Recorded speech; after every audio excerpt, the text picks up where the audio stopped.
Bom dia na paz do Senhor, amados irmãos. Vocês têm uma semana abençoadíssima. Estamos no segundo domingo do ano de 2024, 14 de janeiro. Meus irmãos, chegamos então na aula de número 2, imagens bíblicas da igreja, porque a temática principal dessa lição é o corpo de Cristo, a igreja. E a base de todas as lições que iremos comentar é o livro ou a carta do apóstolo Paulo aos Efésios. A lição que nós vamos estudar hoje, então, vai mostrar figuras, imagens da Bíblia sobre a igreja do Senhor Jesus. E o texto áureo está na Epístola Universal de Pedro, a primeira epístola, capítulo 2, versículo 9, que diz assim: mas vós sois a geração eleita, o sacerdócio real, a nação santa, o povo adquirido, para que anuncieis as virtudes daquele que vos chamou das trevas para a sua maravilhosa luz. Esse é o texto principal da lição desta manhã.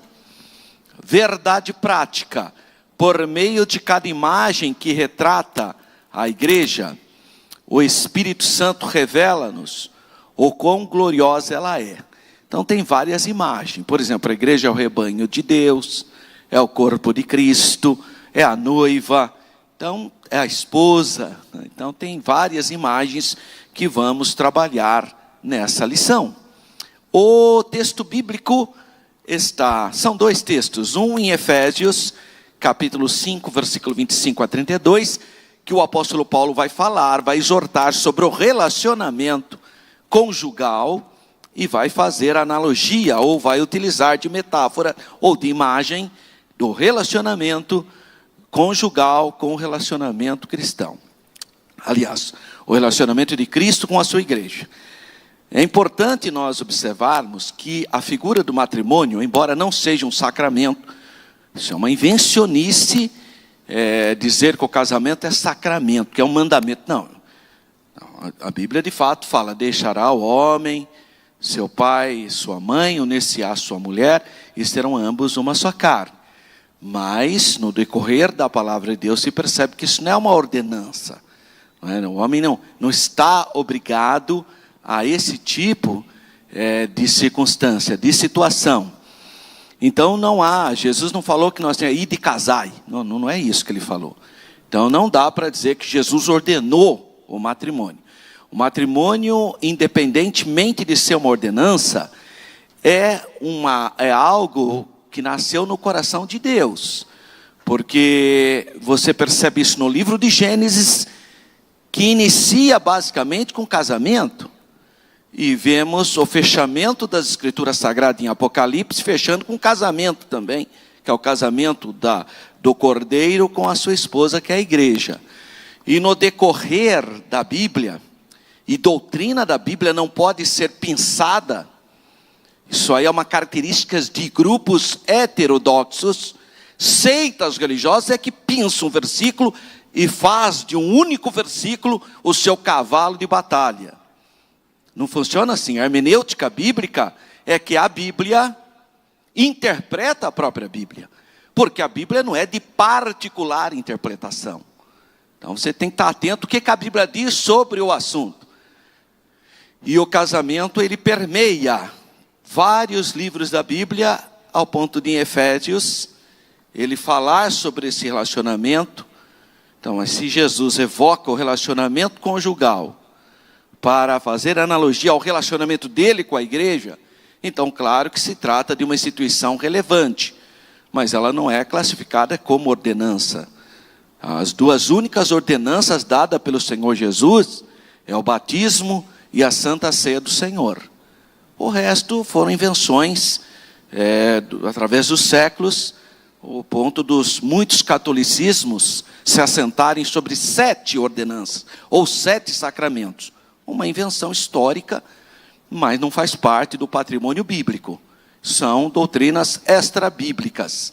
Efésios capítulo 5, versículo 25 a 32, e primeira epístola, escrita por Pedro, epístola universal, capítulo 2, versículos 9 e 10, onde está o nosso textual. Então eu quero convidá-los, os irmãos presentes, para reverentemente se colocarem de pé, para lermos juntos. Eu peço para você ler alto comigo, eu leio bem devagar, é importante que você leia o texto sagrado. Vamos começar em Efésios, capítulo 5, versículos 25 a 32. Diz assim: vós, maridos, amai a vossa mulher, como também Cristo amou a igreja, e a si mesmo se entregou por ela, para a santificar, purificando-a com a lavagem da água, pela palavra, para apresentar a si mesmo igreja gloriosa, sem mácula, nem ruga, nem coisa semelhante, mas santa e irrepreensível. Assim devem os maridos amar a sua própria mulher como a seu próprio corpo.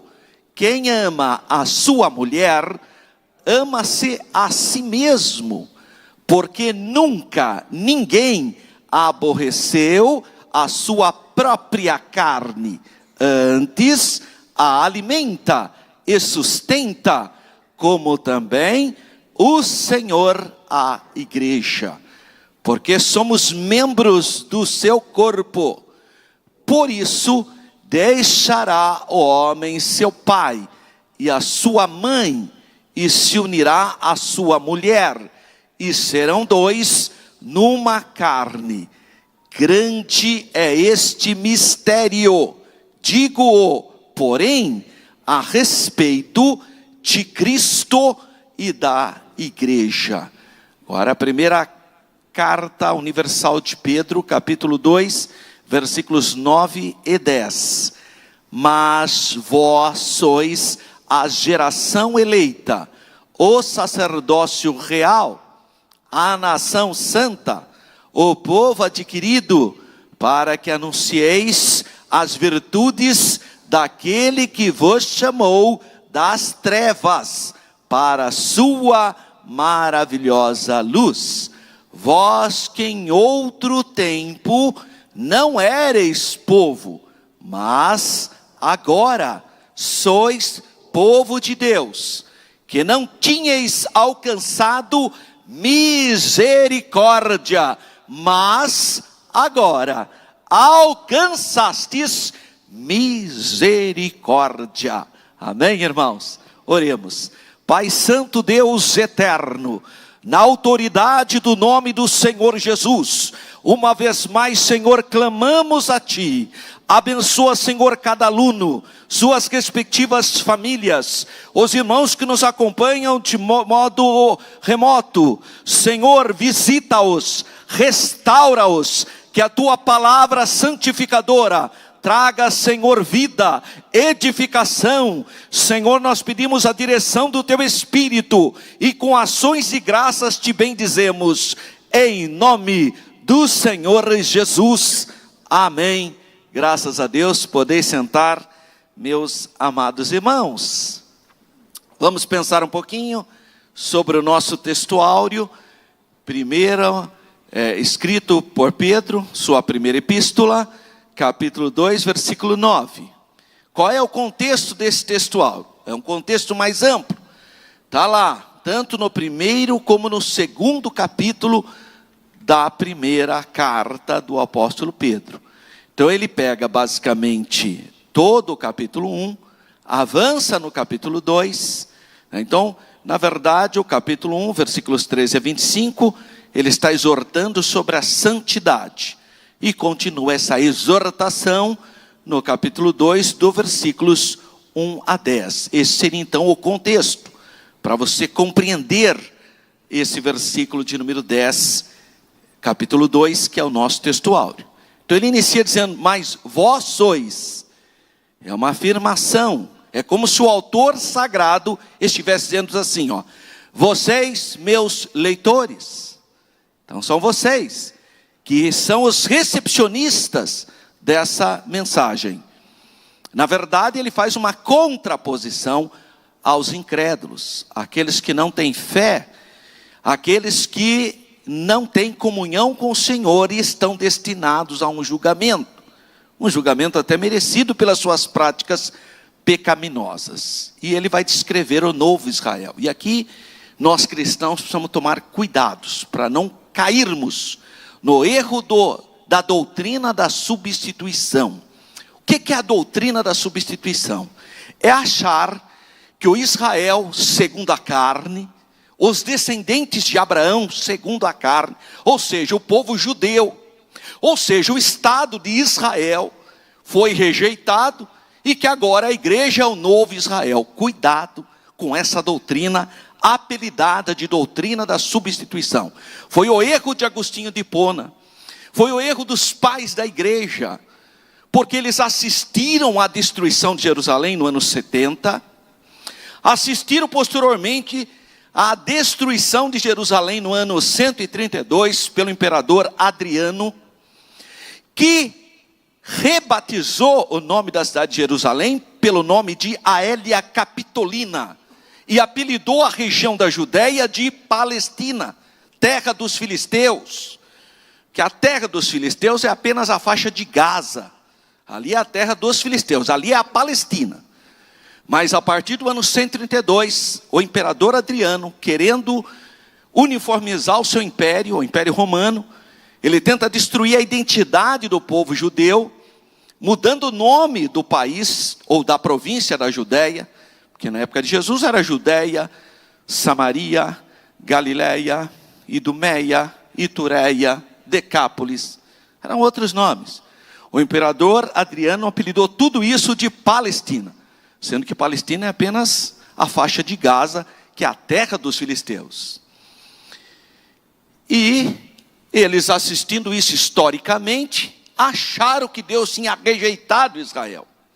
Achismo, interpretação histórica, que nem gente hoje, tem gente assim hoje, que qualquer coisinha já acha que pode pegar uma profecia da Bíblia e fazer a sua particular interpretação. Está cheio de gente achando. Na internet está cheio de gente, cheio de achismos. Não funciona assim, irmãos. Até porque nós vivemos um período histórico específico. E aqueles cristãos do primeiro, segundo, terceiro, mas especificamente no quarto século, interpretaram que a igreja tinha substituído Israel e que Israel tinha sido rejeitado. Em outras palavras, jogaram fora a epístola de Paulo aos Romanos, capítulo 11, que diz claramente, Deus não rejeitou Israel segundo a carne. Não rejeitou. Apenas pausou a história dele, porque agora nós temos o novo Israel, mas no sentido espiritual. Então, não houve substituição. Você tem o Israel segundo a carne, que não aceitou o Messias, e no capítulo 11, Paulo fala isso. Eles não aceitaram o Evangelho, mas a rejeição deles ao Evangelho beneficiou a humanidade. Então, quando o povo judeu rejeitou o Messias, ele abençoou o mundo. Imagina quando ele aceitar. Começa o milênio. Então, cuidado. Porque quando eu estou falando que nós somos o novo Israel, é pela fé. É na perspectiva espiritual. Eu não estou falando que nós somos o Israel carnal. Isso não. São os judeus. Eles são os descendentes de Abraão.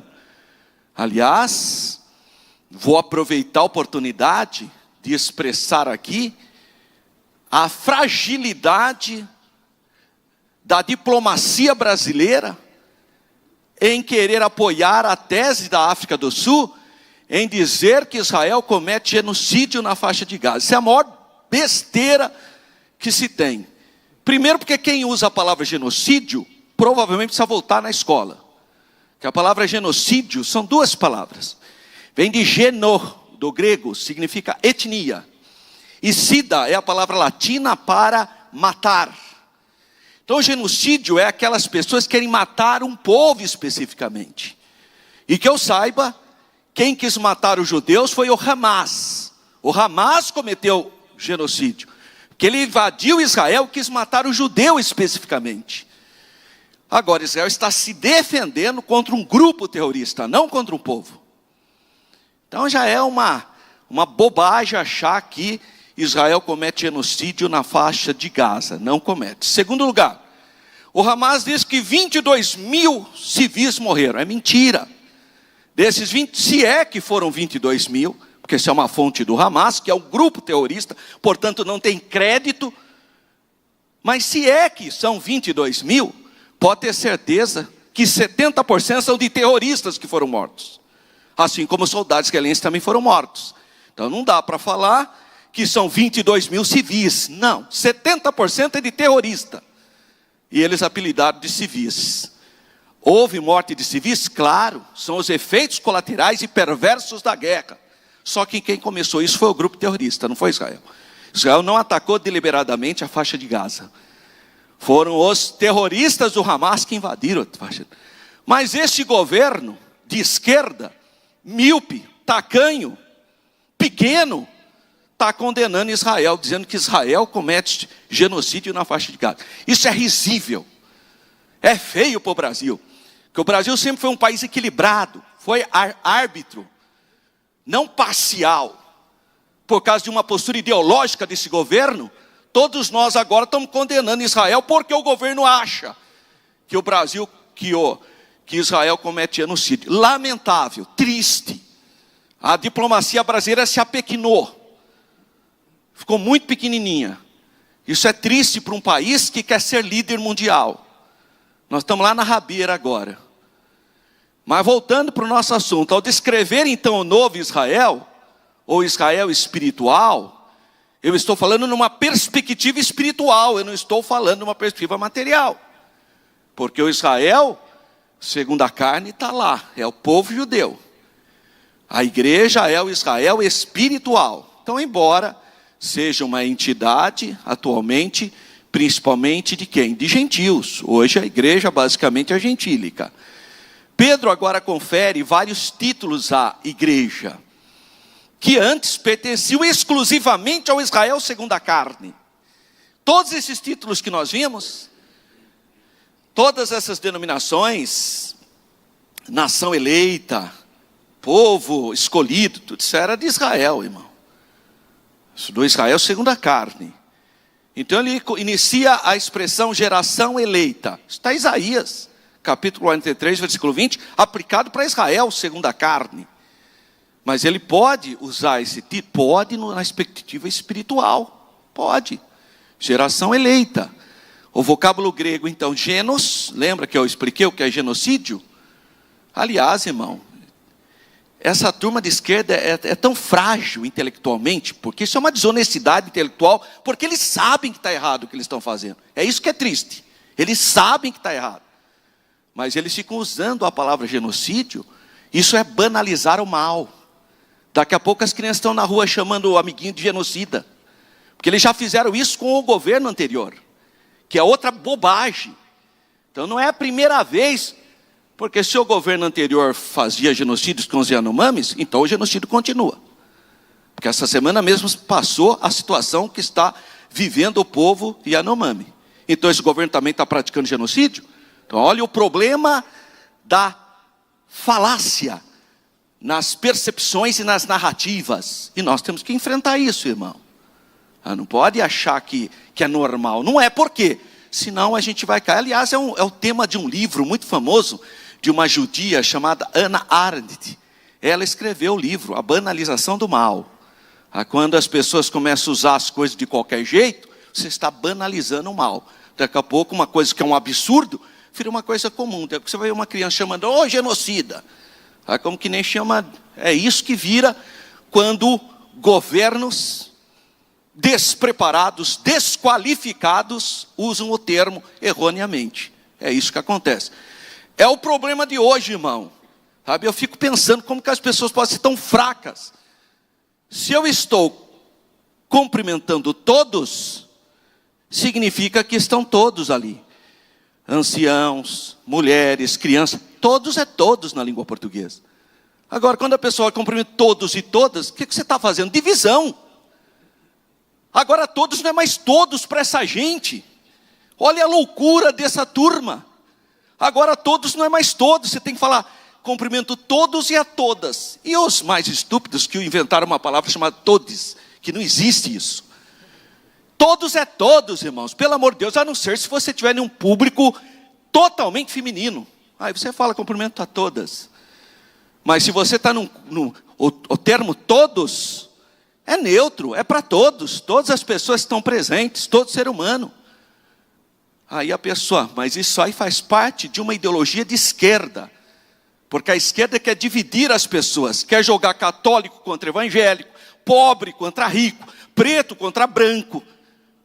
Isso aí é ideologia, e nós não podemos aceitar isso. Quer jogar o todos, agora todos não é mais todos. Veja que fraqueza mental. Faz rir até, dá dó, mas isso é perigoso.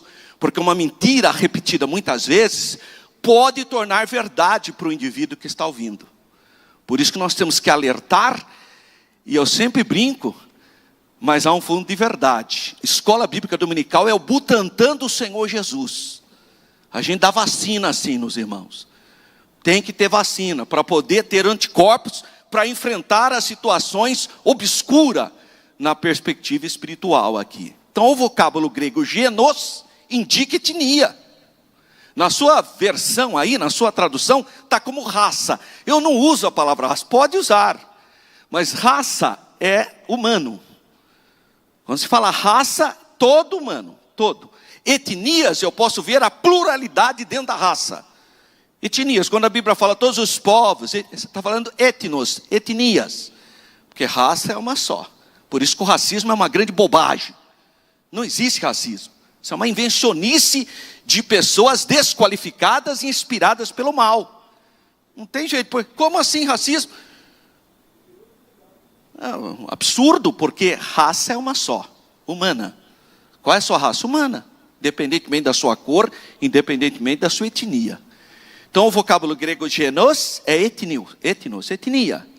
Indica povo, nação, agrupamento de pessoas que tenham, então, algum elemento comum que vai se identificar. Espiritualmente falando, então, a igreja tem uma vida comum. Nós temos a mesma fé, oramos juntos, clamamos a Deus juntos. Então, nós temos um corpo. Então, nós somos um povo nesse sentido. Uma comunidade que compartilha os mesmos ideais. Possui, então, uma descendência comum. No caso dos filhos de Israel segundo a carne, são descendentes de Abraão e através de Isaac, né, através de Abraão, Sara, Isaac e Jacó, os 12 patriarcas. Então eles têm uma descendência comum. Todos participam, no caso da igreja, do novo nascimento em Cristo, que nos tornam filhos de Deus. Então os crentes são também um povo nesse sentido.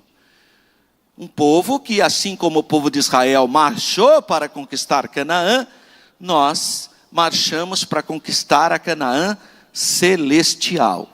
Então são imagens, são analogias, são metáforas. Por conseguinte, Israel continua existindo independentemente da igreja. Isso é importante nós afirmarmos. Esquece a ideia de rejeição, essa invencionice. Olha, irmãos, eu tenho um livro chamado Jerusalém no Imaginário Religioso, que foi o meu trabalho científico de mestrado na Universidade de Mackenzie, em Ciências da Religião. E lá eu registro, eles são na cabeça 100% de Jesus e pensam que é crente. Dá até dó, né? Porque tem que ter o processo da santificação, irmão. Aquele que roubava não rouba mais. Aquele que era corrupto deixa de ser. Aquele que era infiel torna-se fiel. É um processo, o santo com o profano. Então há necessidade, é uma nação santa. Tem que viver uma vida dentro dessa perspectiva. Somos santos porque fomos separados, tirados, a palavra eclesia, tirado para fora. vem a palavra no português, seria assembleia. Assembleia é a mesma ideia, né, do grego eclesia.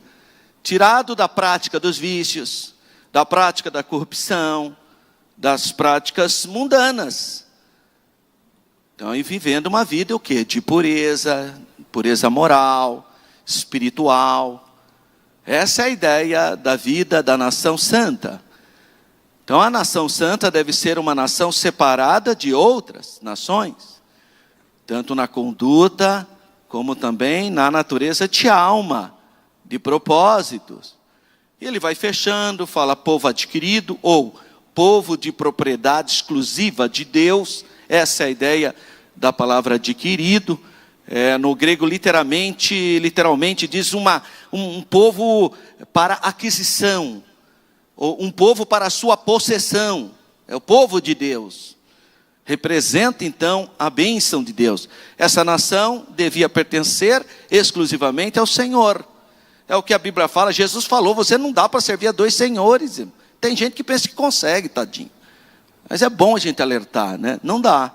Você vai agradar um, vai aborrecer outro. Não dá para servir a Deus e o mundo. Ou você é de Jesus ou não. É mais ou menos. Não existe. Não tem essa possibilidade na perspectiva bíblica.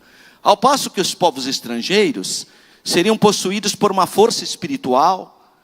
Porque é o seguinte, irmão. Nós somos templo de alguma coisa. Ou é do Espírito Santo ou é de algum espírito. Não se iluda. Irmão, não se iluda. Ou você é o templo do Espírito Santo, onde o Espírito de Deus vai te guiar, ou alguma coisa vai te governar. Mais cedo ou mais tarde você verá a consequência disso. Mais cedo ou mais tarde. Assim sendo, pertencemos a Deus. Só de alma? Não. O que o escriba perguntou para Jesus, qual era o maior de todos os mandamentos? Marcos capítulo 12. A partir do versículo 29. E o Senhor Jesus respondeu para aquele escriba: o maior de todos os mandamentos é um mandamento vertical. Amarás a Deus sobre todas as coisas, de todo o seu espírito, a sua alma, a sede das suas emoções e de suas forças, do seu corpo, seu entendimento. É uma adoração vertical. E Jesus ainda nos abençoou com o segundo mais importante mandamento, que é um relacionamento horizontal. Ame ao teu próximo como a ti mesmo. Então, é total. Nós somos todos de Cristo. Irmão, eu sou crente, mas minha mão não é. Então, você não é nada. Não tem essa. Sou crente, mas nasci no Ceará. O que você quis dizer com isso? Velha natureza é transformada pelo poder de Deus. É o novo homem. Ontem ainda na ceia, o pastor estava pregando aqui, ele citou, que depois que o Espírito de Deus tomou Saul, ele tornou-se um novo homem. Olha que bonito, o novo nascimento faz a gente uma nova pessoa. Então nosso ser torna-se o local da glória de Deus, receptáculo da presença do Espírito Santo. É isso que declara Isaías 43, 21. Ao povo que formei para mim, para celebrar o meu louvor. Olha a palavra profética. 1 Pedro 2,9. Para que anuncieis a virtude. É a parte final do nosso texto áureo.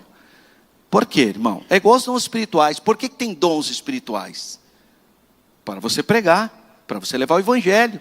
Recebereis poder. Para quê? Para ser testemunhas. Então nós temos que ter essa vida de espiritualidade.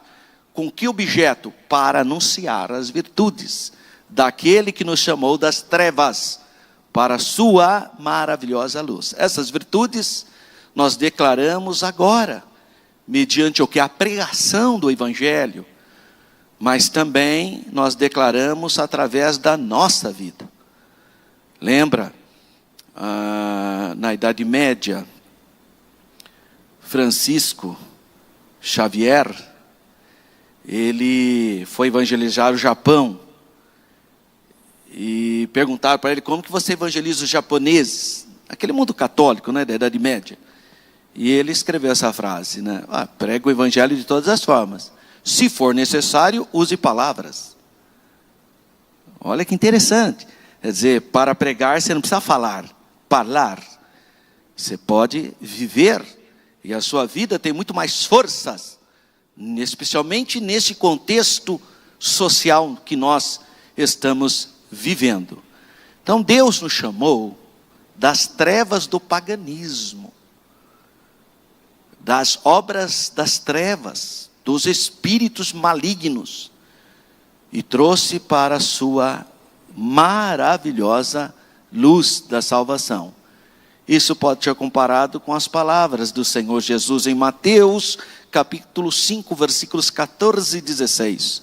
Vós sois a luz do mundo, e assim brilhe também a vossa luz diante dos homens.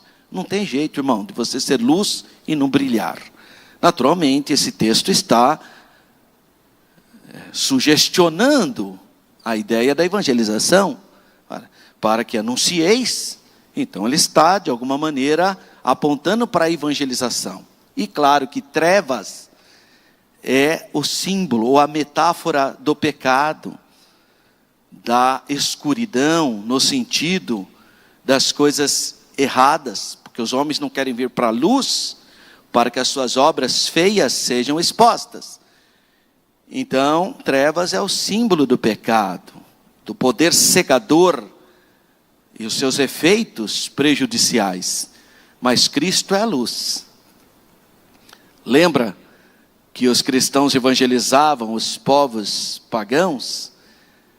E é por isso que escolheram o dia 25 de dezembro, para contrapor exatamente essa questão, que os pagãos achavam que 25 era o dia da luz invicta, ou do sol invicto.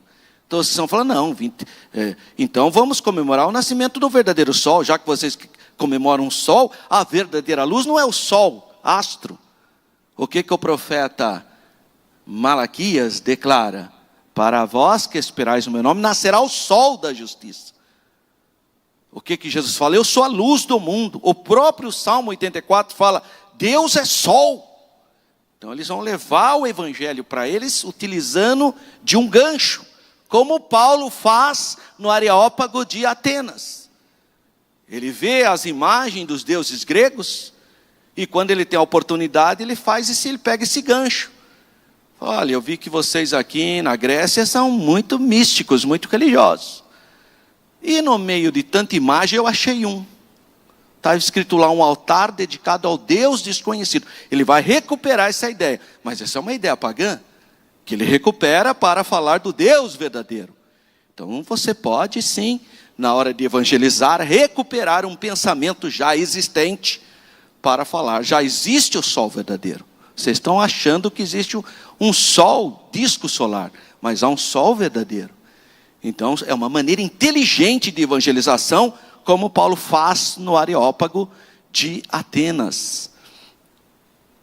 Pedro, então, ele convoca os seus leitores para essa ação aí corajosa. Anuncieis as virtudes daquele que vos chamou das trevas para a sua maravilhosa luz. Então esse é o nosso textuário. Na parte 2 da lição ele vai recuperar essas ideias. Então eu não vou ser redundante, mas vamos pensar um pouquinho então no corpo geral da lição. A igreja do Senhor Jesus é retratada por imagens, figuras no Novo Testamento. Cada figura, cada imagem é um aspecto da igreja do Senhor. Assim, nós podemos contemplar imagens ou figuras que mostram, que apontam para o relacionamento da igreja como habitação do Senhor, mas feitas por nós. Nós somos o corpo. Por isso, nessa lição, vamos apresentar as principais figuras e imagens bíblicas sobre a igreja. Então, imagens que descrevem um relacionamento. Então, você vê a noiva, o rebanho, o casamento. São imagens utilizadas para melhor compreensão. Ele inicia então como a noiva de Cristo. Vai chamar a igreja de noiva de Cristo. E nós temos uma ideia do que seria uma noiva. Então, sem dúvida, a imagem da igreja como noiva é uma das mais bonitas nas Sagradas Escrituras. Na verdade, aliás, um dos motivos que a igreja traz o casamento para o templo é para ensinar doutrinas. Porque tem gente que é uma fragilidade mental assustadora. Mas eu vou no casamento para ver a roupa da noiva, para ver a roupa do noivo, para ver a roupa da madrinha ou testemunha, para ver a música. Tá bom, tudo isso é acessório. Tem uma ideia doutrinária para trazer o casamento na igreja. Em primeiro lugar, é o que vai acontecer. A igreja é o símbolo de Cristo. Normalmente ela está de branco para mostrar a santidade. Essa é a ideia de uma noiva de branco. O pai ou acompanhante da noiva é a pessoa do Espírito Santo, na figura. O noivo é o símbolo de Cristo. Você vê que o noivo não vai até a porta para receber a noiva. É aqui quase, porque Jesus não vai pôr os pés na terra para arrebatar a igreja. Vai ser nos ares. E quem é que faz casamento? O pai, que é a figura do pastor. E as testemunhas? São os anjos. Então, tem toda uma figuração, porque nós trazemos o casamento para a igreja. É que as pessoas vão perdendo os elementos doutrinários e acabam ficando naquela fragilidade de vaidade humana, né? Então, na verdade, a Bíblia usa tanto a figura da noiva como da esposa para representar a igreja. Primeiramente, a igreja é descrita como virgem pura. Segunda carta de Paulo aos Coríntios, capítulo 11, versículo 2, ele usa a palavra grega partenos. E vocês devem lembrar que eu usei muito essa palavra quando eu estava falando sobre Isaías capítulo 7. Eis que a virgem conceberá. Que no hebraico, a palavra ali não é virgem. A palavra ali é alma. Alma é uma moça, que obviamente que é sinônimo de virgem. A palavra hebraica para virgem é bitulá.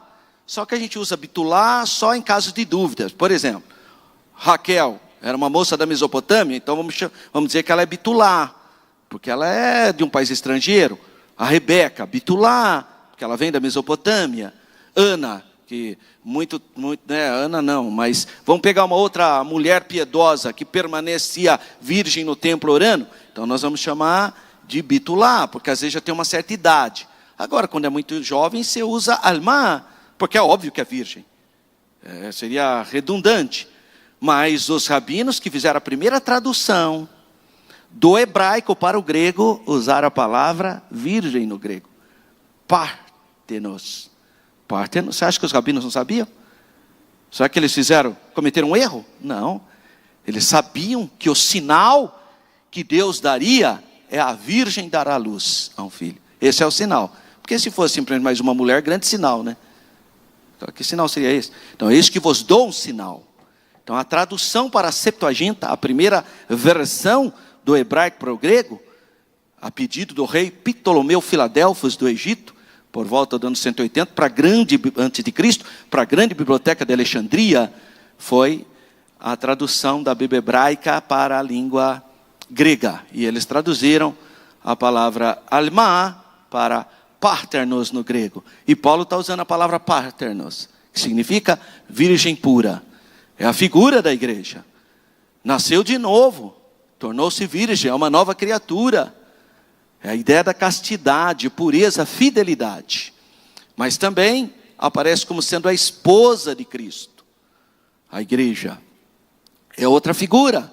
Paulo retrata também de forma muito vívida, de cores, né?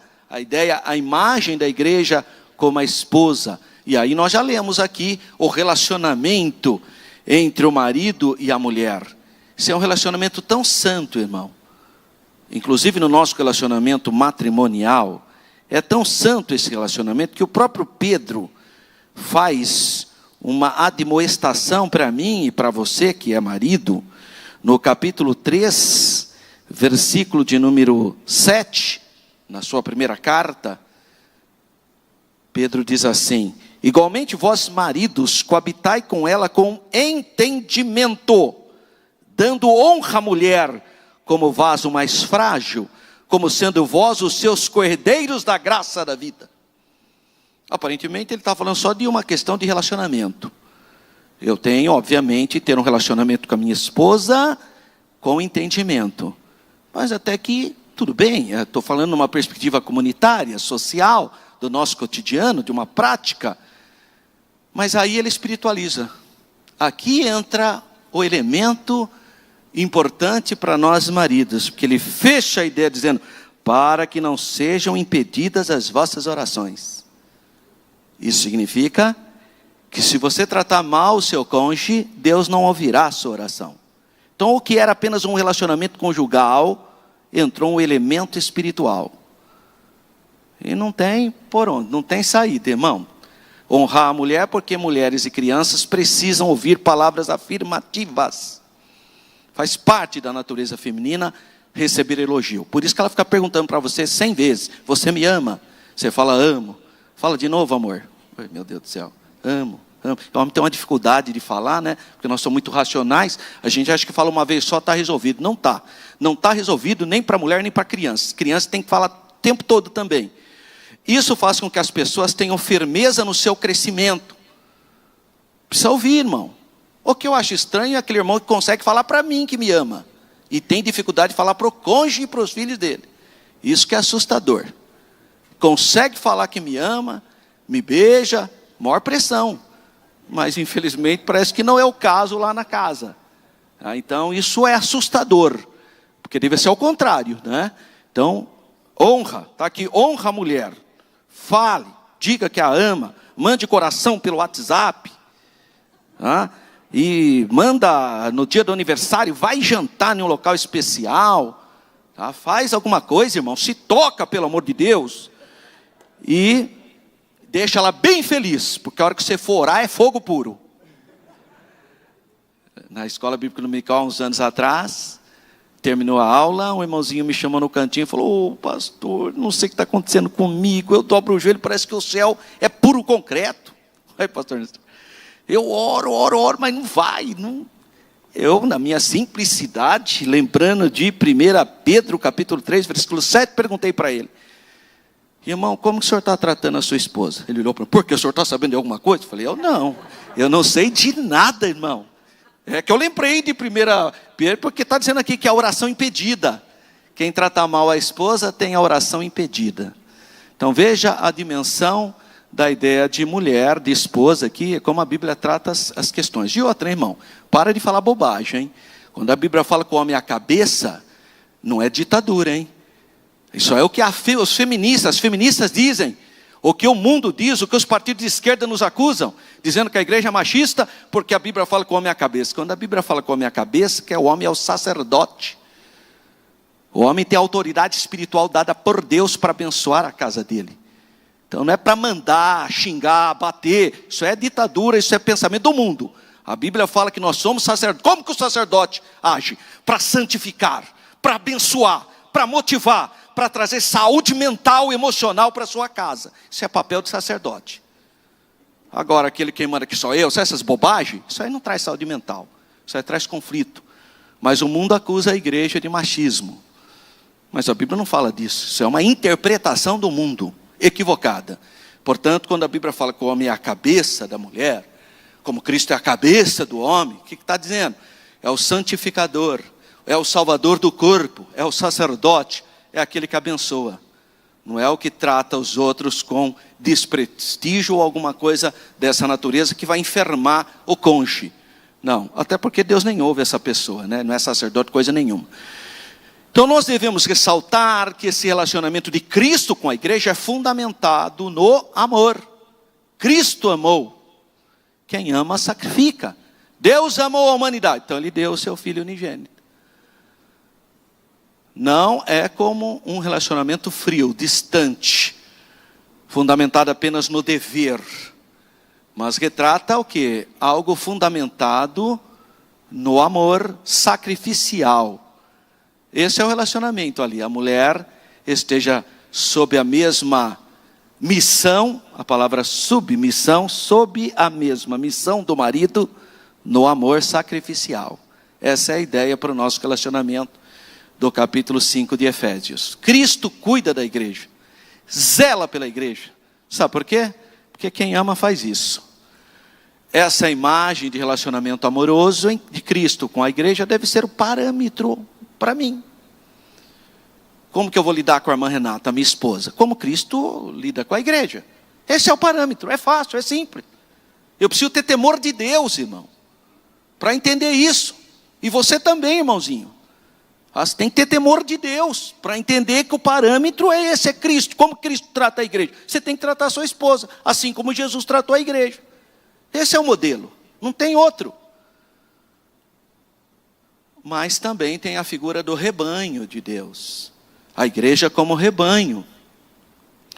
Quando reuniu os presbíteros, os anciãos, ou superintendentes, ou episcopos, lá em Éfeso, a grande cidade de Éfeso, o apóstolo Paulo exortou aos pastores, anciãos, ou presbíteros, que cuidassem da igreja, como sendo o rebanho de Deus, que ele comprou com o seu próprio sangue, olha. Então a igreja é retratada como rebanho de Deus. Claro que é uma metáfora, que ilustra a relação existente entre a ovelha e o pastor. Paulo deixa claro que esse rebanho custou um alto preço, o resgate, o sacrifício expiatório do Senhor Jesus na cruz do Calvário. Bom, então tendo em mente esse quadro, o apóstolo Pedro fala dessa questão, evidencia isso. As palavras de Pedro devem servir então de referências, de parâmetros, para todo pastor que cuida do rebanho de Deus. Então, na verdade, ele mostra que o pastor não pode fazer o que ele pensa com a igreja, né, irmão? Mas ele deve ser um modelo de servidor da igreja. Essa é a ideia. Graças a Deus pelo pastor que nós temos aqui, pastor Paulo Freire. Eu me sinto muito feliz em poder representá-lo ali no setor de Vila Padre Anchieta, porque é um modelo pastoral. Eu sempre falo, quando eu tenho oportunidade, falo para os irmãos, falo para políticos, onde eu estou eu falo. Falo, olha, uma coisa que eu admiro do pastor Paulo Freire, todas as vezes que a gente vai conversar com ele, parece que a gente é a única pessoa da face da terra, que ele tem essa graça de Deus para dar atenção para a gente. E aí ele vai apresentar as imagens que descrevem função. Quais são as imagens que descrevem função? Ele vai falar geração eleita, sacerdócio real, nação santa e povo adquirido. Eu já comentei isso com os irmãos, então eu não vou trabalhar. Ele vai falar da geração eleita, que eu já falei, no preâmbulo, sacerdócio real, também já falei, e vai falar também sobre a nação santa, o povo adquirido. Esses elementos já trabalhei no início. Então vamos para corpo de Cristo, que é um assunto que será trabalhado também na próxima aula. A natureza da igreja, que é a lição de número 3. Essa é uma das imagens mais fortes do Novo Testamento, ao falar que a igreja é, então, o corpo de Cristo. Então ela é mais do que uma organização. Então não é uma empresa, como muitos pensam. Vem a sátira do mundo. Pequenas igrejas, grandes negócios, né? Fazendo analogia àquela famosa frase, pequenas empresas, grandes negócios. É completamente equívoco. Igreja não é empresa. Não é isso. A igreja é um organismo vivo. É o corpo do Senhor Jesus. E a gente até fica meio preocupado com essas igrejas da atualidade, que as pessoas não são mais irmãos. Não é corpo. É meu amigo e minha amiga. A gente fica meio preocupado. É meio estilo ônibus, né? Cada ponto entra um monte de gente, sai um monte de gente, não é organismo, não é vida comunitária. Isso é um pouco assustador, porque a igreja é corpo, é organismo, um organismo vivo. A analogia da igreja como corpo é muito significativa, é muito importante. Primeiramente porque retrata a harmonia na unidade. Mas não significa que não, irmão, tem gente que tem irmão, eu quero fazer parte de uma igreja, que os irmãos respeitem um ao outro, que não haja conflito, que um ame profundamente. Irmão, aí você tem que ir para a glória. Aí chama igreja gloriosa. É porque nós temos a igreja gloriosa e a igreja militante. A igreja militante, irmão, tem conflitos. Porque estamos passando por um processo, irmão. Tem conflitos, não tem jeito. Você vai armar, aqui é meu lugar. Olha, aqui não tem, graças a Deus. Aqui não tem essas coisas. Não concordo que o vestido do Circo de Oração seja azul. Olha. Tudo bem, então os conflitos, é normal, nós somos seres, é nossa humanidade. Então não vamos misturar as coisas. Nós temos uma igreja que é a igreja militante, que tem esses conflitos. Agora tem a igreja gloriosa. Lá é outro nível. Só que você precisa morrer para ir para lá, né, irmãozinho? Tá? Não dá para, eu quero. Então, você precisa morrer. Tá? Então ou nós esperamos o arrebatamento para juntar a igreja gloriosa. A igreja gloriosa perfeita. Mas enquanto nós estivermos nessa igreja militante, nós temos falhas sim. Então, primeiramente, vamos ver a questão do corpo. O corpo humano, tudo está em seu devido lugar. E aí, ele vai falar, corpo, nós pensamos num corpo humano. Todos os membros cooperam para o bom funcionamento do corpo. Nenhum membro faz menos parte do corpo. Tem membros que são considerados menos usuáveis, às vezes menos decorosos, sei lá mas faz parte do corpo. Então, a variedade de órgãos, membros e funções constitui a essência da vida. E isso nós vamos discutir tudo na próxima aula. Nenhum órgão pode estabelecer o monopólio do corpo. Isso não existe, irmão. Um corpo constituído por um só órgão seria um monstro, né? Isso não existe. E as imagens que descrevem, então, a habitação, que é o encerramento da nossa aula. Nós somos o templo do Espírito Santo. Embora a gente identifique a igreja como a construção, mas é além disso, né? Nós somos o templo, o santuário do Espírito Santo, é o nosso corpo. Mas é uma forma, então, de nós retratarmos essa imagem. Então, igreja é o local onde habita o Espírito Santo. Mas claro que ele está se referindo a você.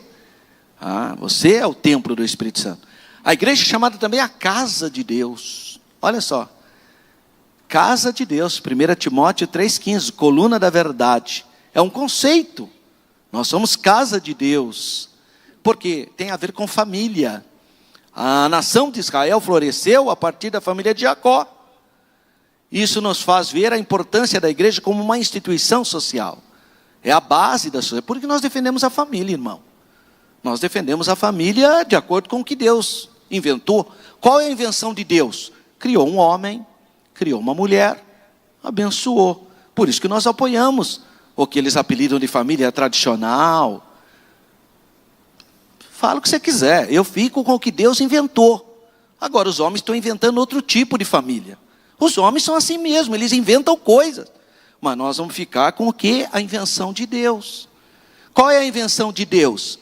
Criou um homem e criou uma mulher e os abençoou. Incrivelmente, de um casal, um homem e uma mulher, existe o potencial de perpetuação do gênero humano. Potencial. Tá? Já os outros modelos não têm potencial de perpetuação do gênero humano. A invenção de Deus é a que funciona, é a funcional e a base da sociedade. Uma igreja forte é formada de famílias fortes. O inverso também é verdadeiro, uma igreja fraca de famílias fracas. Então, por trás de muitos problemas sociais, está a desestruturação da família, o alicerce. A recomendação de Paulo em 1 Timóteo revela que a igreja se orienta por um padrão moral que deve nortear o comportamento da humanidade. Eu não quero impor isso para a sociedade mundana. O mundo jaz no maligno. Eu estou falando para a igreja. A igreja, irmão, quem é de Jesus, quem nasceu de novo, vai ser norteado pela palavra. Agora, o mundo pinça a minha fala, que está falando que... Não, eu não estou impondo. Não estou impondo para você. Siga o que você quiser. Estamos ali numa democracia. Estou falando para a igreja. A igreja, a Assembleia de Deus, tem um compromisso com a Bíblia. Se quiser ser da Assembleia de Deus, tem que seguir o padrão da Bíblia.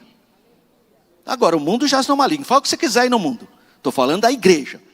Tem que aceitar Jesus, tem que ser lavado pelo sangue de Jesus, tem que obedecer a palavra de Deus. É isso aí, isso é a igreja. Que é o corpo, o organismo vivo. Eu não quero isso. Tá bom, fica no mundo, está tudo certo. O privilégio de ser igreja, a bênção de você fazer parte do corpo do Senhor. À luz do que estudamos nessa lição, então, podemos fazer as seguintes considerações. Primeiro, a igreja é uma instituição formada de salvos. Salvos que têm relacionamento com o Senhor. por isso é o rebanho de Deus. Segundo, a igreja é uma instituição formada de salvos que exercem a função sacerdotal, o sacerdócio universal. Cada um de nós temos esse papel abençoador. E finalmente, a igreja é uma instituição em que habita a habitação de Deus. Isso é um privilégio, é uma bênção você fazer parte do corpo do Senhor. E para nós fecharmos as considerações finais, o que a gente aprendeu nessa lição? Figuras e imagens bíblicas a respeito da igreja e a importância que essas imagens fazem para nós. São figuras que nos ajudam a compreender, a entender a igreja, tanto em seu aspecto institucional, que nós somos uma comunidade institucional, mas também funcional. Como que funciona isso? Assim, essas imagens ajudam-nos a compreender, a entender, a descobrir qual o seu lugar na igreja. Isso é o corpo de Cristo. Dessa forma, ele pode melhor cooperar para o perfeito funcionamento. Me esforçar para ser um membro produtivo desse bonito corpo que é a igreja do Senhor Jesus. Amém, irmãos? Olha, a próxima aula é a lição 3. É a natureza da igreja, dia 21 de janeiro, a natureza da igreja. Aí nós vamos dissecar cada órgão do corpo. Então venha para a próxima aula. Coloca aí aproveite esse momento para participar. Eu quero aqui fazer um agradecimento ao professor José Luiz Trinquinato, que me substituiu na última aula aqui. Então a minha gratidão.